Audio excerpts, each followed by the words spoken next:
பிப்ரவரி 22ஆம் தேதி 2025 நீங்கள் வந்து என்எம்எம்எஸ் எக்ஸாம் எழுதியிருப்பீங்க. என்எம்எம்எஸ் எக்ஸாமோட ரிசல்ட் வந்து நேற்று மதியம் வந்து வெளியிட்டாங்க.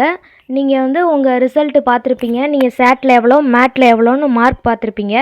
ஆனால் நீங்கள் பாஸாக ஃபெயிலான்னு உங்களுக்கு ஒரு டவுட் இருக்கும். அதுக்கு தான் வந்து கவர்மெண்ட்லேருந்தே ஒரு பிடிஎஃப் லிங்க்கு வெளியிட்டிருக்காங்க. அந்த லிங்க்கை ஓப்பன் பண்ணி பார்த்தீங்கன்னா அந்த லிஸ்ட்டில் உங்கள் நேம் இருந்துச்சு அப்படின்னா நீங்கள் பாஸ்.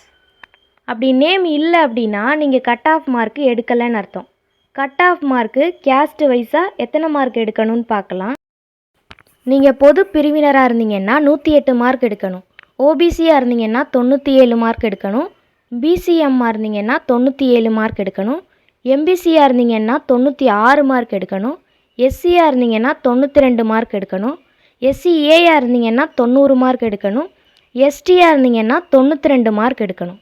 இதுதான் வந்து கட் ஆஃப் மார்க்கு. அந்த பிடிஎஃப்பில் நேம் இருக்கான்னு செக் பண்ணணும்னு நினச்சிங்கன்னா இந்த வீடியோவுக்கு கீழே டிஸ்கிரிப்ஷனில் லிங்க்கு கொடுக்குறேன். அந்த லிங்க்கை ஓப்பன் பண்ணி 373 பேஜஸ் இருக்கும். அந்த பேஜில் உங்கள் நேம் இருக்கான்னு செக் பண்ணிக்கோங்க. தேங்க்ஸ் ஃபார் வாட்சிங்.